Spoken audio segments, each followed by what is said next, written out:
8, 16. I see 16 people. Okay, great. Okay. Yeah. And I'm supposed to wait a few minutes after to allow people time to sign in so that I don't say anything that they would miss. As opposed to telling people they should just show up on time. Sorry about that, but I know it's recorded so they can go back if they want to. Oh, and I'm supposed to mention something about the last meeting was not recorded, or it was not uploaded. It was recorded but hasn't been uploaded.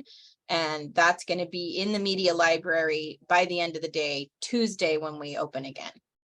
Or and well, what about the, we open on Wednesday, but some of us are on shift starting Tuesday. and when will this The meeting be muting- up? I think The both. muting Tuesday- is, this is Doug, can you hear me? Yes. The muting is useful if one of the participants doesn't have their side muted and they've got background noise. Got it. So for instance, right now, we're hearing a little background noise. That's because somebody is not muted. I think it's Patty. And so if she gets a phone call, it can become Distracting. conflicting. Well, So you I could think mute what a you person might if be you hearing needed to. is Dave's dispatch walkie-talkie is over there on his side of Sure. this office, and I don't know how to turn it off. That's okay. But Patty's muted now. Thank you, Patty. Thank you, friends. So it's 4:03. I think I'm just gonna go ahead and start the meeting because we've got lots of people. Hello, Norman. Welcome. And Ellen, I can't see you, but I know you're there.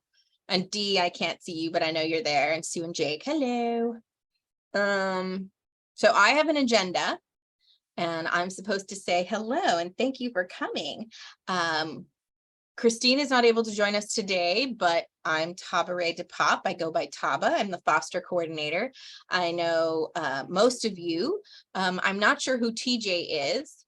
And I'm supposed to mention that the last meeting never got uploaded, but it is going to be uploaded by Tuesday in the media library. And maybe this one is automatically going to be uploaded because she told me everything about this meeting records and goes automatically. So maybe this will be available by the end of the meeting. I'm going to tell you that the access card technical issues should be solved by next week, but please email Christine if you need one, or if you need your hours extended. I know I brought DeRay in early one day and he can't get in before 8 a.m. But if he wanted to, we could extend it for him. But the default hours are Tuesday through Sunday, 8 a.m. to 5 p.m. If you need it anywhere outside that range, just let Christine know via email. And then I'm going to make sort of a general foster announcements. We're waiting for kitten season. It hasn't started yet, but we've gotten in 2 pregnant moms, so I know it's coming. And I've got lots of supplies laid by and lots of fosters from last season who've indicated that they will foster again this season. And I've got my 2 major cat rescues standing by, ready to take in cats as well. Hello, Janet. Welcome. I have been doing more with medical fosters. That's a direction that we're trying to move in more. It's a little complicated because it adds to the number of people involved in a case, which makes it more complicated for my medical staff because we now have an offsite vet and a foster and records from the offsite vet to coordinate to our medical team here. But that is something that we're trying to do more of. It just, it adds to my mental load quite a bit because they're sick animals with high medical needs that I'm worried about out there with fosters who are usually not themselves medically trained.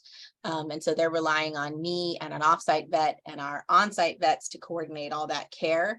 But we are trying to increase the amount of medical cases we can do in foster. So that's an area that if you're interested in taking a more medical foster, we're trying to move in that direction.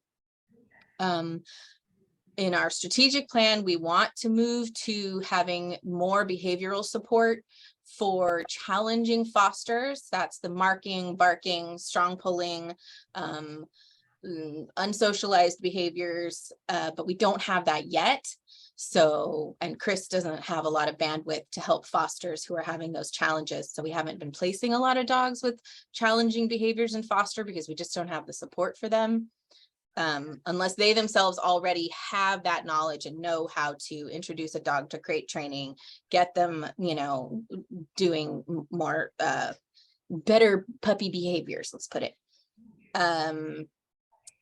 The fostering feedback that I can give you from people who have met with perhaps a volunteer or a staff member even, and I don't know which, when they come back and try again and again to get an animal that they're particularly interested in, whether that's a specific animal or a specific breed or type of animal that they're looking for. One feedback I can share is that sometimes they say, well, no one offered me to foster this animal to try them on for size or to foster to adopt them during the stray hold. So I'll let you know my criteria for that I've been given. I didn't come up with it myself. This is what I've been told that I'm allowed to do. Definitely puppies, because we don't want them to get parvo since they don't have vaccinations, or they couldn't have possibly finished their vaccination series if they are still puppies. So I'm allowed to get them off site as soon as possible, as long as the person agrees that they're not going to walk them, they're not going to introduce them to other dogs. So we just do a little counseling about the seriousness of parvo and explaining that to them so that they don't unwittingly expose an unvaccinated or not fully vaccinated puppy to parvo, but that they agree they will bring them back to us or do meet and greets with interested parties.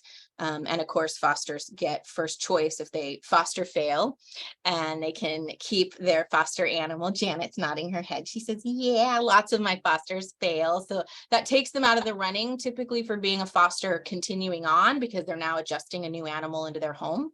So that's a win for the animal, but a little bit sad for my program, because I had a foster who had already gone through like my explanations and was in my systems, and now they're taken out of the loop for fostering for a while.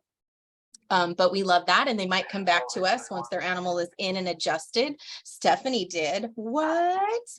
After she got her first, 3 times. So she can foster and get them adjusted, and then foster fail, get them adjusted, foster fail, get them adjusted, up to a city limit. And she knows what that limit is, and she's pretty much at it.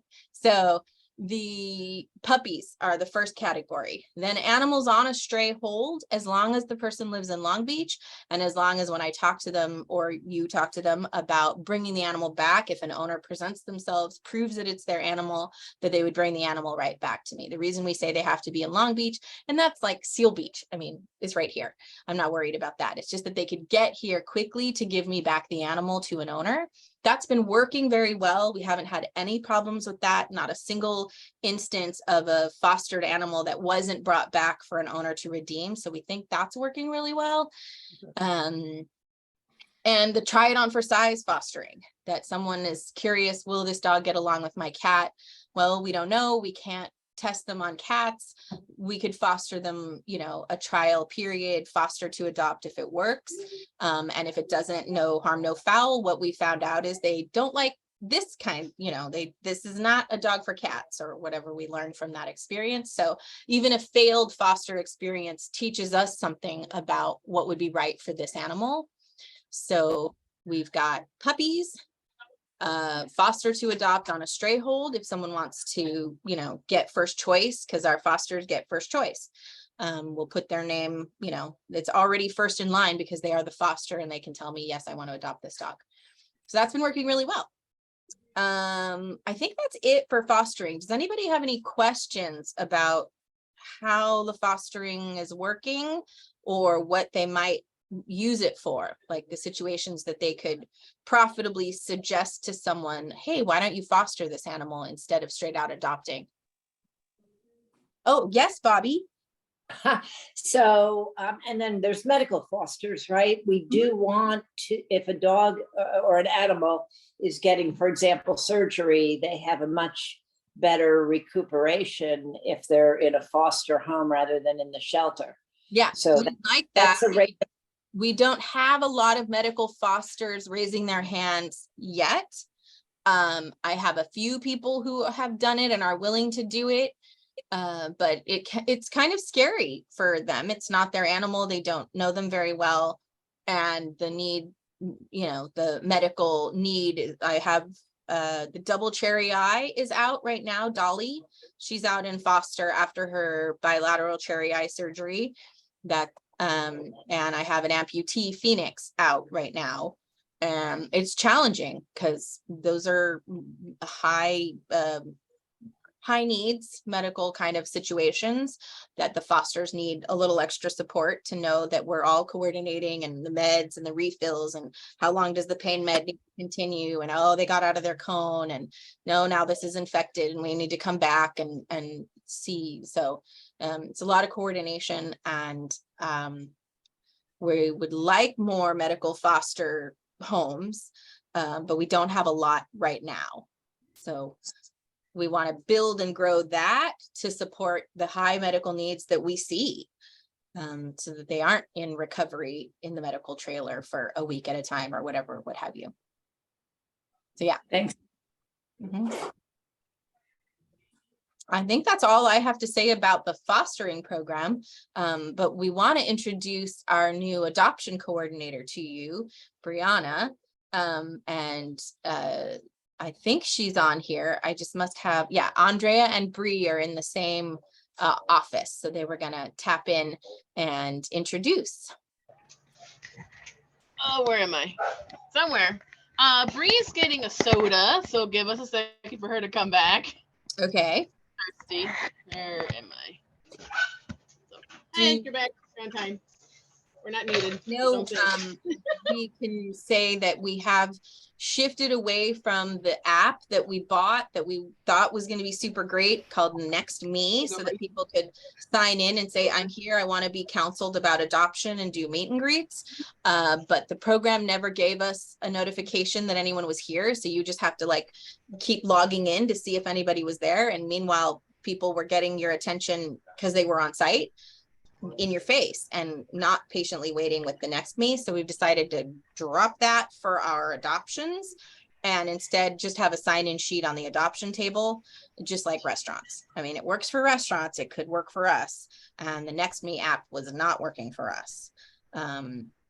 Getting people to use it could maybe if we put up enough signs, but we weren't getting a notification in any way, shape, or form that there was someone on the app waiting.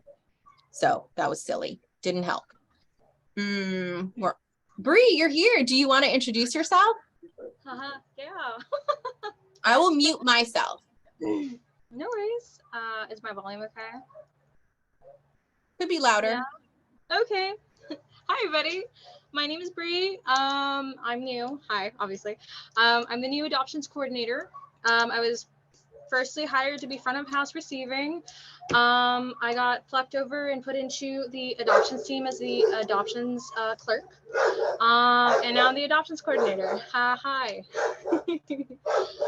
So a little bit about me. I worked at Long Beach Unified School District as a recruiter for 5 years previously. I've always been super interested in animal welfare. And I'm having a blast here. It's been really fun meeting the majority of you so far. Tava already hit on the Next Me, correct? Mm-hmm. Did we need to talk about the sign-in sheet? She already did that? No, she didn't. Okay. Sorry.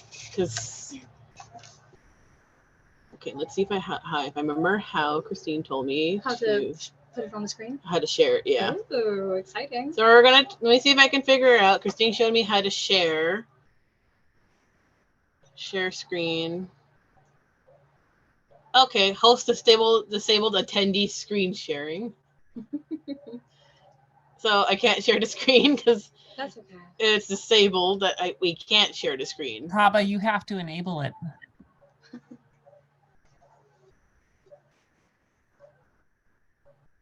How do I enable screen sharing for someone else? That's a good question. Mm-hmm. I can make you the host. I'll make you the host. See if that helps. Okay. Sure. You're the host now. Can you do screen I think it's under participants. Down at the bottom. Yeah, sharing? You should have, there's one of the things that has a couple of options. Can you click on that picture? I haven't been doing Zoom in a while, sorry. Yeah. God. Can you guys see the sign in? Oh, yes, there it is. Cute little graphic Christine threw together. I see it. So in terms of me and the way I'm working, I'm finding it more helpful to have something physical in front of me. So Christine has put together this little physical timesheet. We want their names, their cell phone numbers to potentially call or page over the loudspeaker we have here. Sign in time to give us an idea of how long we've been waiting, what we need to do next. And then the animal kennel number or animal ID number to see, what we have to deal with. So that's new. That's a visual thing that's going to be helping me.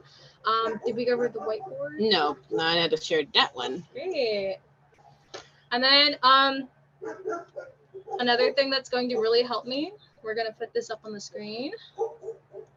See how we share that, is going to be the whiteboard that's going to be located directly to the left of where you pick up your keys in the morning. It's going to have a place to put your name, your hours available, your dog handling level. So if you're green, you put green, and then what you would be available for in terms of like showing. I do need help with showing animals still, so it's helpful for me to have something where I can see who's on site, what I have available to me in terms of help, instead of running around for like 10 minutes trying to find somebody that could potentially help me. So it would be helpful. It'd be super appreciated if everybody could try and start doing this. I know we had a sign-in sheet previously that most people didn't really pay mind to, but this is right next to the key, so hopefully that will be pretty easy to remember when you come in the morning or whenever you show up. It would be a great help. And then to go along with that, we would like our volunteers to please start using radios. Again, going hand in hand with having a physical list available to me here. Having radios on hand is handy because, like I said, if I am trying to get an animal out, I don't want to spend 10 minutes trying to find somebody to help me. I would like to be able to go, who's on my list today? Call, say, hey, are you available to come and help me with this? If not, I'll go to the next available person with that handling level. So I would love to see some radios. If we could start doing that, I would really appreciate it. And then for anyone that doesn't know where the radios are, they are in our office, like behind on the windowsill. Let's see if I can move those guys right there. Those are where the walkie-talkies are, right behind the windowsill. It's a work in progress. We still don't know where exactly we're going to have them permanently. So it's just a temporary solution. These are just what we have for right now. We have more radios, as I've heard, available to use. So we'll be putting them out somewhere. So yeah. If you have any questions for me, I'm pretty available, pretty open, and I'm excited to work with all of you. And Bobby, you have a question? Yeah, we had implemented training for people who wanted to do meet and greet, Mhm. and also for adoption counseling. So are you, with the whiteboard, by signing up, are we certifying that we've completed the meet and greet training, or we've completed the adoption counseling training? So on the whiteboard, it'll show what you're available for. So we only want you to put available for if you have the certification, if you gotten the training to do a showing. And then, it'll tell you small dogs, you're available to do small dogs if that's what you're comfortable with, large dogs. And then cat meet and greet is a little bit different. But, cat on there. It's helpful, lovely.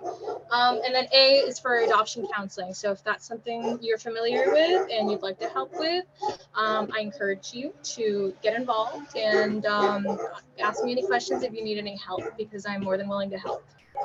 And then with the adoption counseling, I told Christine that I'd be willing to help train any volunteers that are interested in it. Like, I know right now I'm showing both Patty and Kim how to do it, but if anybody else is also interested, just let me know and I can start showing the basics, like how to look up information.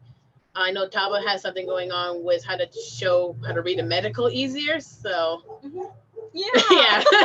So I will definitely want Taba, if you can help me with the volunteers once I show them the basics, just because I can do like a basic with the medical, but Taba's more in depth than I am with that. Ooh, I really want to host my training on how to read the medical, because it is tip of the nose to the tip of the tail, and it's very standardized. The 90% of what we see is the same from cat to cat and dog to dog.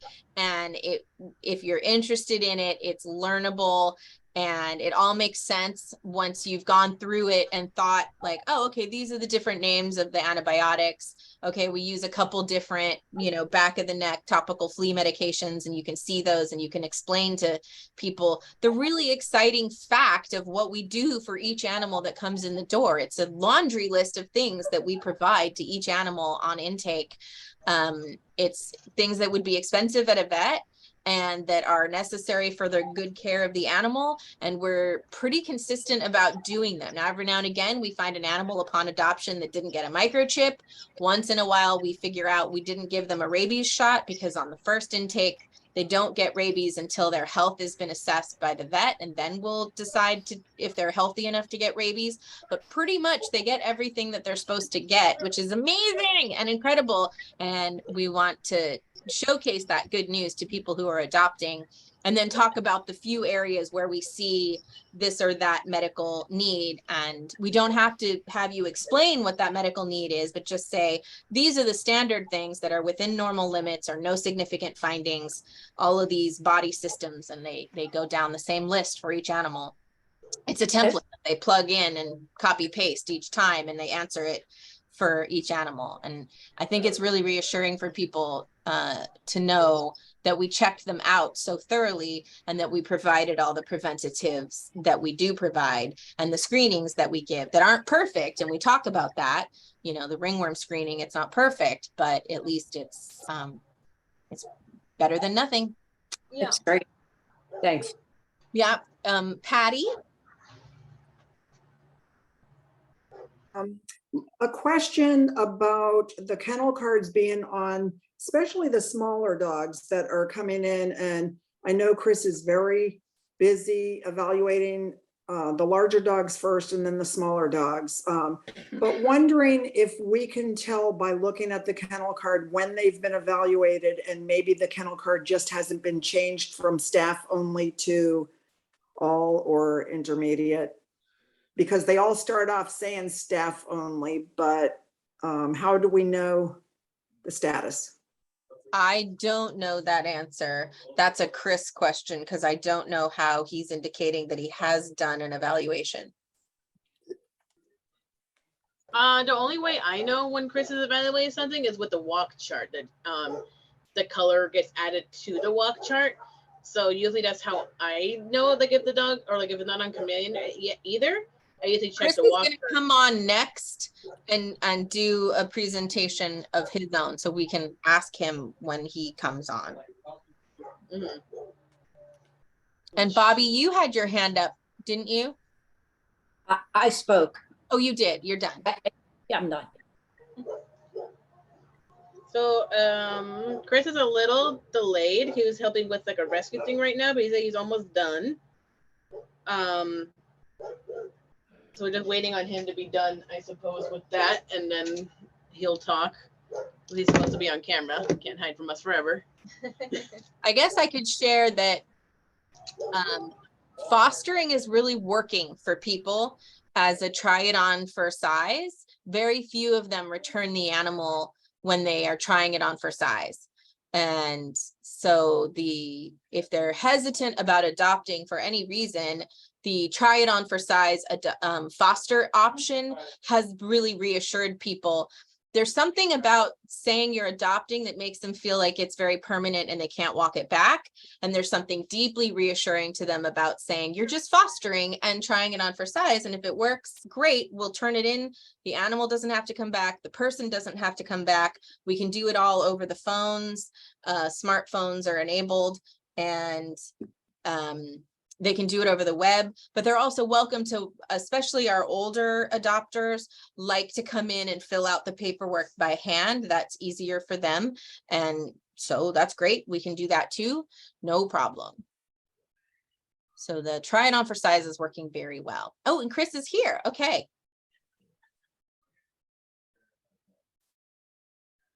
Now you're not on mute. No. Take a seat. Hey, how you doing, guys? Sorry I'm late. We got a few rescue items we're working on. Can you see me? There I am. Yes. Hello. How's everybody doing? Happy Saturday. There's a few items I was asked to go over real quick. The one most important is regarding safety and the distance we are between other dogs in the kennels, the public, other volunteers, as well as other volunteers walking dogs. So we really go by what we'd like to call 3-6-10 rule. When you're walking a dog, try to be at least 3 feet away from the other kennels. So if you're walking parallel to the kennels, try to give at least 3 feet of distance from all the other dogs in the kennels. That minimizes reactivity, minimizes potential for any dog to accidentally get into any type of fence fighting. When you're walking the dogs around, you want to keep basically a 6-foot safety distance from the public and other volunteers not walking dogs. You have to, it's just like driving defensive. If someone's not giving you the 6 feet, you need to get the 6 feet on your own. You're able to back away or recall the dog. I know a lot of people who might come in when we're open, they kind of look at this as petting zoo time when they see a dog out, but that's not how we have our meet and greets conducted. So if someone's approaching you, you know, be nice, be polite, just let them know you're out walking the dog right now. That's not the appropriate time for a meet and greet or a time to start petting and physically handling the dog. If they have questions about the dog and would like to meet the dog, they would come over to the rehoming area and scan our waitlist QR codes to get in line. And then someone in our department could go over all the information about the animal. And that really goes for volunteers as well. If you're not walking a dog, I know we're all interested in knowing what comes in, what's new, what about it. We have the opportunities to go those discussions. That's usually best by going in the note board and the notebook that's in the volunteer office that'll have all the notes from people that have already walked that dog, as well as asking them when they're not walking the dog about how that animal is. It's really about safety, because while that person is speaking to you about that dog, you might be of an appropriate distance, but they're now distracted and their focus needs to be on the safety for them and the animal and the surrounding area. So if they're talking to someone about a dog, someone could be approaching, they're not aware of it, and there's a potential for a safety risk to happen. And then the other item is when we're talking about 3-6-10, if you're walking a dog, really try to stay at least 10 feet away from other volunteers walking dogs. That's usually where we have our average threshold where dog reactivity can pursue, when, especially in this type of environment where you have 150 dogs on the property, is when they get in that 10-foot safety bubble of a dog, they could potential to be a little more reactive, a little more defensive about the other dog approaching. So we really want to make sure we have safe distance throughout the entire shelter.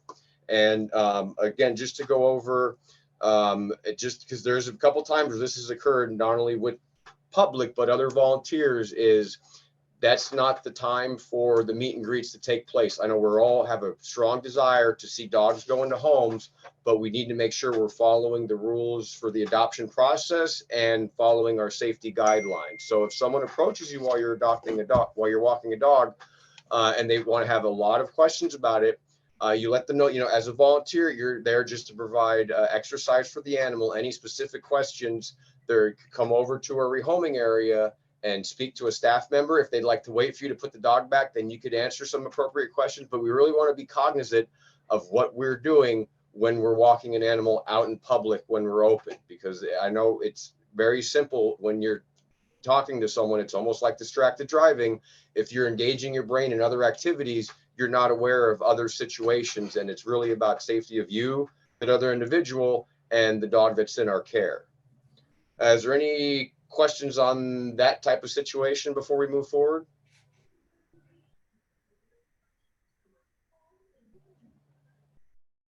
No? All right, I'll take that as a no.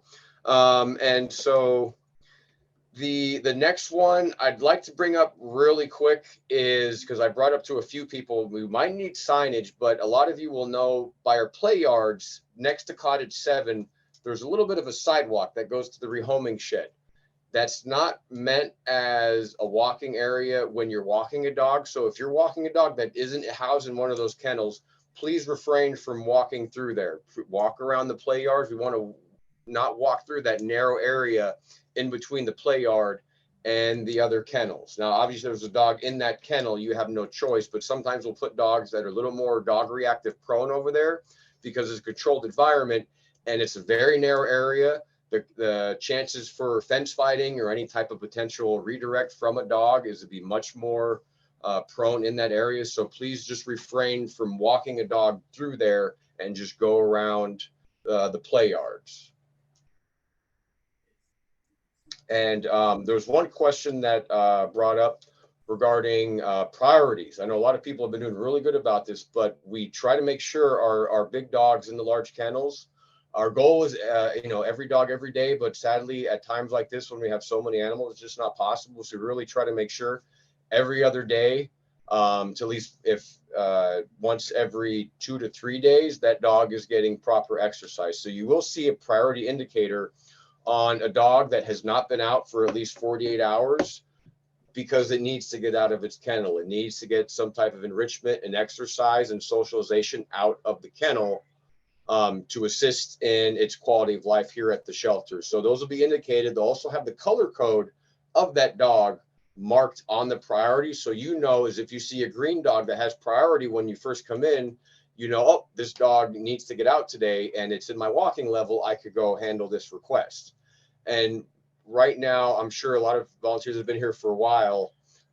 Before Thanksgiving, the inner cottages, the inner 5 and inner 7, those smaller kennels were primarily designed for small breed dogs. But as our population has grown dramatically for large breed animals, we're now housing big dogs in there. So while we're not really marking those as priority, all our volunteers and staff are well aware, like all those dogs in those inner kennels, they need to get out every day. They need to leave that small confined area to go relieve themselves and get some fresh air. So while I'm not putting those on priority because all our volunteers and staff have been doing an amazing job of just making sure those dogs are touched every day. If there's any questions about that, we'd be happy to just keep them as priority.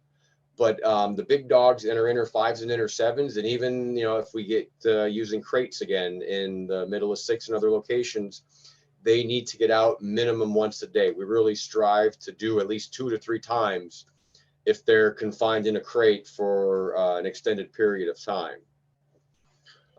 Is there any questions regarding the priorities, the dog walking chart, or anything else I could be assistance with? I'm Susan McRoberts, and sometimes when I help with the small kennels, I can't find them on the computer chart because I figure they're new dogs or something. So it might be just me. Is this for in the small animal room?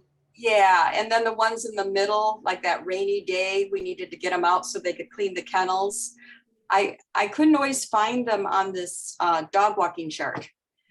Yeah, sometimes for our small animals, they will go in and out the fastest, not only for redemption rate, but just in terms of adoption and fostering.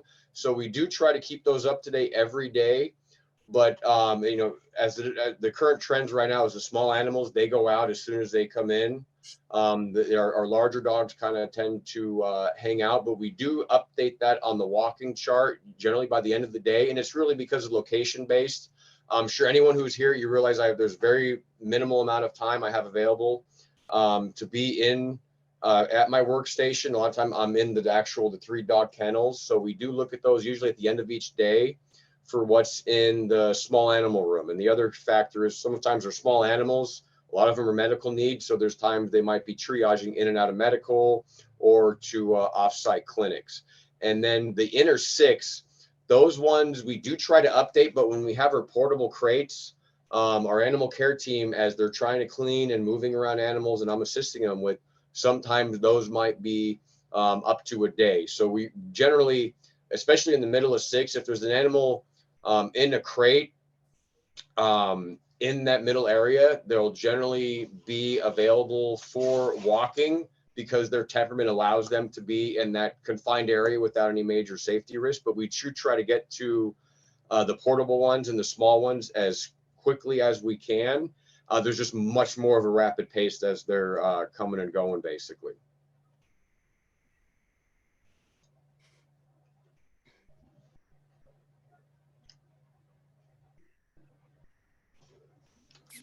And is that it? Any other questions or anything I could help out with? Do you guys see the walking chart? I'm just showing you guys. It's gonna see all the colors and everything. I think Patty, you had a question earlier on the colors and the levels, right? Yeah, well, it had to do with the small animal room and those dogs in there. And I know they have to get out, but the kennel card saying staff only. So I think Lindsay's pretty good at trying to get them out. Some of the other staff are pretty good at giving them potty breaks, but it can get a little bit confusing whether we should take them out or not. Yeah, for our small animal room, and that really goes back to the crates as well. Our staff are taking those out at least twice a day for walking, not as well for cleaning, because as they're cleaning the kennels, they are letting animals out to roam around, and they'll have our staff and conservation corps take them out for walks. So we should try to update those. The kennel cards themselves auto-populate with staff only. That way we could then determine a walking chart, just because we are deprived of kennel space in the dog cottage. Normally our small animal room are friendly little dogs and puppies. On rare occasions, we might have a very fearful Chihuahua or two in there, which we try to, immediately assess with the caution sign. So our staff is doing a good job of making sure those dogs get out on their own at least twice a day. And we are trying to at least notate what is in there. If there's ones that might be of a concern is when we'll try to get those in advance. It's just some days we could have a wave of a little small animal village that comes in. There could be, 4 dogs in there one day, and then by the morning there's, 8 more little dogs that have arrived. So with those, I know because right now it's been advised that like our meet and greets, they could kind of occur prior to going through medical or being assessed. So just, use your best judgment. If you have questions, again, we go in that notebook in advance to see if someone's touched them, and also to ask a staff member, Belinda, Lindsay, Stuart, Nelson. They'll have really good input if a dog just came in. It's just because of the puppy room itself.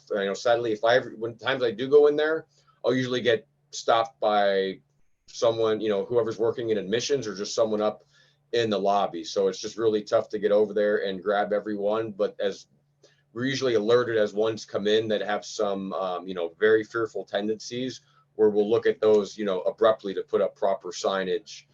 So, the public and volunteers as well as staff are aware that there's some additional handling needed for that type of dog. So I want to ask a question to the volunteers. For my own purposes, I was writing down, like, what is it that we're doing to try to keep volunteers safe and to keep dogs from having a bite on their record? And it looks to me like we're doing the tier training so that we educate you.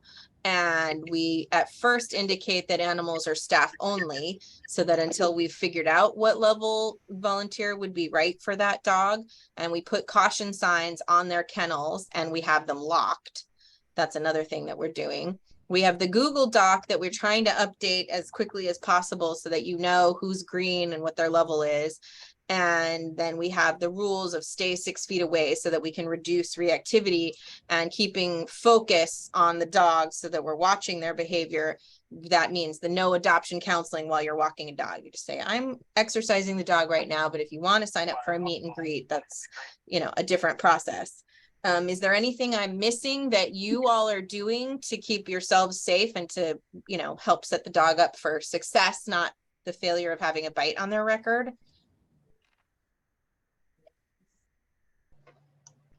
Anything else that we're doing that I missed? No. Oh, Doug. Yeah, I have one. I've noticed a couple of my dogs that I walk are kind of treat seeking. Spencer, he had a problem with going after the leash and sort of coming out of the cage and going at you. I noticed he was sort of going at my hands. Mm-hmm. So I really I don't give many treats. No treat. With active dogs that are kind of jumpy and coming at me, and I'll hide my hands even. and then no treats. And Spencer now does it, and he's fine. He's a pretty good guy coming out. Yeah. Pretty mellow now. You're So that's setting him up another for thought. success. Yeah. Yeah. Not So giving that's him kind of opportunity. clued me in. If I see a dog come out of the cage, Stedman's not. Stedman's just a wild guy, but some of them are sort of treat focus. So the treat is actually not helping them. So the treats maybe happen in the kennel, not when you have access to your hands. I think they're smart. I think they just know that we give treats and they come from the hand. And so some of them are really smart and they remember it and they want it right as soon as they come out of the cage. Yeah, and if I could just jump in real quick regarding that, as we're talking about safety. So just make sure, like in situations like that, if you do have an animal that's starting to be a little more difficult to leash up, even if we're like, if it's treat motivated and we have a way to work around it, make sure we're notifying, we're putting it in the little logbook when you're taking them out, and then a lead volunteer or in our one of behavior teams or myself or a staff member, just make sure they kind of get aware of that. Because there are times that, you know, especially where Spencer is, he's in a little bit of a corner where it's just a lot of stress because they're now dealing with big dogs going in and out of those doors where that wasn't a normal thing in that area of Cottage 7. So it just adds a lot of more stress and triggers and excitement when they do get out. So, and we do change their exit plans when we see that occur, just to do what you're doing to deter some of that excitement, anticipation when they do see somebody coming and going to leash them up, because some of them might be used to a certain routine that we're not doing. So just definitely with all volunteers in terms of safety, just make sure if anything like that, if you see something, say something, definitely log it in the book and consult with the lead volunteer or a staff member regarding that to make sure that if we have to reevaluate that dog in advance. We try to, you know, the last thing we want is a dog to be here for over a month, but as they come in, we assess them, we make any type of behavior plans when needed, and then we always do a minimum of like a monthly follow-up. Even if it comes in and it's an easy dog, we always want to make sure we're just touching that dog routinely to make sure it's everything mentally and medically is on an even keel and could, you know, sustain in the general population and have proper chances to find a home. So this is just my own ignorance. You have a log book for those notes. For medical, we have the red slips that you can put in at any time. Is the log book sort of a similar process? It's like they're triggering you to know what's been going on if it's going in the wrong direction for an animal? Well, good or bad, the volunteers, they have a log book. It's just an accumulating list of dogs as they come in. And so like behavioral team that we have for volunteers as well as leads, as they're handling animals, they'll, you know, it's good or bad, as we have dogs that might come in, maybe they're a puller or they're a little bit jumpy. We'll notate as that decreases as well as any issues that might arise when it increases. And this goes over a lot of things. It's even in terms of home placement information. Like if we see a dog that's friendly with other dogs or might have issues with other dogs or might have some type of people selectivity or just loves anybody that comes up to it no matter what, shows potential to be housebroken. So it's really in shelter and post-adoption information we try to gather to help. That way all volunteers and even staff is kind of aware of what we know at this present time about that animal, as well as any kind of safety concerns we're seeing that arise. Because animals, it happens a lot. They might come in and they're a very easy dog. They're easy to leash. They're very happy. And then as they kind of hang out in the kennel, it could be a week, it could be a month. Then they start to have some anxiety when it's time to get out, and they're like, ooh, ooh, ooh, ooh. And with, you know, with not every volunteer, if they're not aware of something, there is the potential for them to start like biting at the leash and then playing tug of war. And then that's when dogs go up on the walking level, because then they need someone with more handling experience to then work with them, throttle them back down and sustain them on that green level. So it's almost like a stock market chart. You know, as issues kind of go up, then we have different people work on them, then we bring them back down. And then as something else arises, then we might have to bring them up again and then manage that situation to bring them down to a green level. Because really we want every dog to be at the point where all volunteers could touch them. That's not possible. That's obviously our desire with any animal that comes in. Cool. So for our agenda, I don't have more than just opening it up to questions and saying that if we can't answer them, we'll write them down for Christine to answer them for you. Anybody have any questions for us that we didn't already go over? Janet. Hi. Hi. I was just wondering what the plan was for using the well, I can't call it a catio anymore, the patio for dog kennels. What's the plan for that? It hasn't been used yet. Catio, is it being used? What's the plan? Okay, I have no idea. Yeah, I could jump in that right now. That's auxiliary. That was approved by Stacy last week because we had no kennels. We're not allowed to put dogs in crates in the lobby at this time. Right now, that's emergency kennel space. For example, we have no open kennels right now. For every dog that left the building, another one came in, and there's a big black lab and Cerritos we're going to pick up, which is likely going to have to hang out in that kennel area. So right now, until probably kitten season starts and we need more area in the cat cottages and we bring back the catio, it's just emergency situation for dogs, and I don't think we'll be using that past February. I suggest a dance off between the cat volunteers and the dog volunteers to see who gets the catio. Best dancer wins. Oh, I was just curious. That's all. I have no opinion. Liar, you want the catio. No, well, sure I do, but the cats that were using it are ensconced in their kennels in room 1, so. Small little spaces, and they used to have the whole catio to themselves. Yeah. They do, but we're trying to work that out with Kitty Bungalow, so that would be the best option for them. Does everybody know that I'm trying to find anybody on the planet who wants like a bodega cat, which is this thing where if there's you have a brewery and you have the beer making supplies that are attractive to vermin and rodents, you want a cat on site. Doesn't have to be a friendly cat, could be one of our catio hoarder cats that's not friendly to people, but they're not mean to people, they just don't really want to have anything to do with you.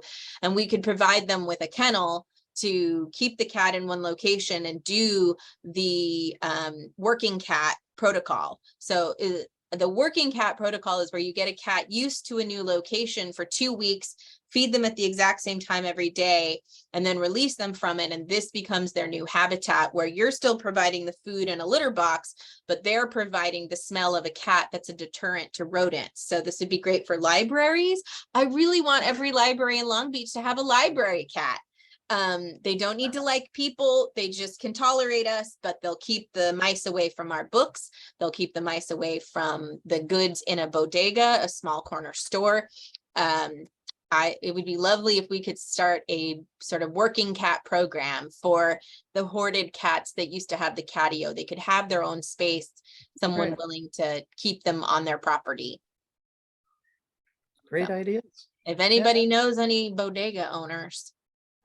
So am I to understand you're kind of like ready to accept these sorts of things if we have one? Yeah, I love a placement for one of the non-sociable cats where they can be working. Like they aren't expected to eat the mice. They don't have to know how to catch mice, but they would be fed by the owner of the location.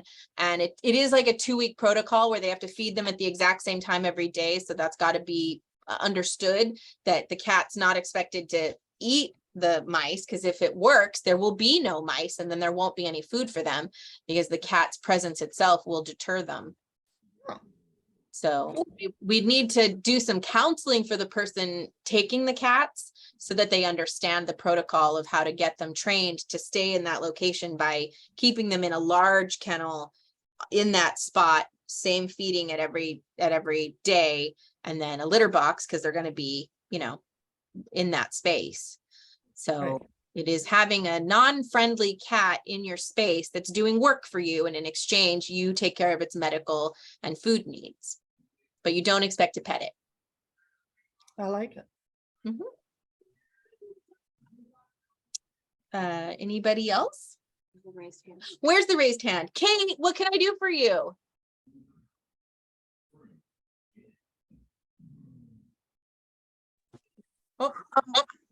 Can you hear me? Yes. Yeah, I love that idea, the idea of working cats. How will it be monitored? Because, the only fear I'd have would be that the owner of the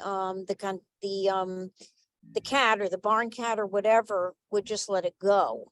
And then we'd Yeah, have so an, that's really, we can't, yeah, we I can't, love the idea we otherwise. can't monitor them for that. We don't have any way to check on them. But we hope through the counseling process of talking about how it might work, that they realize that it's to their advantage if they want this service from the cat, that the cat needs to have been convinced to stick around here once they release them from their kennel. And I'm imagining the really big like dog kennel. So they have like an environment on your property, they're getting used to you, and that you're going to feed them at the same time every day, and that this is something they want, so that when you gradually finally open that door, the cat's going to stick around for the feeding, and it basically becomes a colony cat of one. Right. Well, that'd be great as long as the people who have the cat on their property won't say, okay, there's no mice anymore. So beat it, Felix. You're on your own now. Right. Well, that's Yeah. the same we have for any cat. If they That's stop them and they let them be an indoor outdoor cat, and then they gradually stop taking care of them. So we Mhm. don't have an enforcement mechanism for any of our adopted cats in that sense. Okay. And I like All to right. be honest about that, Yeah. and not sugarcoat it and say, anyone with a cat, they can make it out your front door and climb up a tree, and it's up to you to try to get them back or keep them vetted, keep them with the flea control, a tag so people know that they have a home and stuff like that. So our catio cats that are now in enclosures, I think for them, this is an opportunity that we should not pass up, Mhm. just because we don't have an enforcement mechanism on the person who raised their hand and said, I'd like a kind of a working cat. That would be great. Because we assume they want to continue to keep those rodents away, because if you've got the attractant for whatever that is, Uh-huh. and you're always going to have that, then you're always at risk of getting those rodents. So it's Okay. free, I it's hope that works. I think it sounds well. environmentally friendly pest control, Let's call it a better mousetrap. a better mousetrap. Yeah. A mouse Okay. preventative, as it were.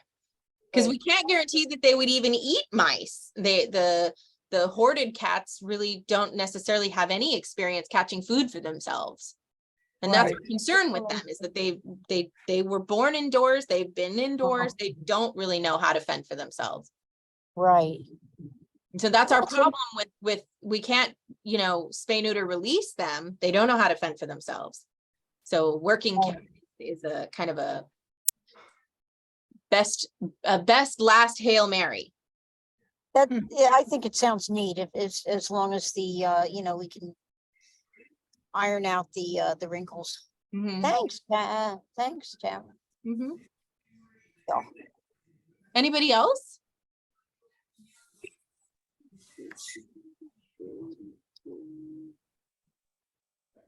I don't see any questions. Maybe we're done.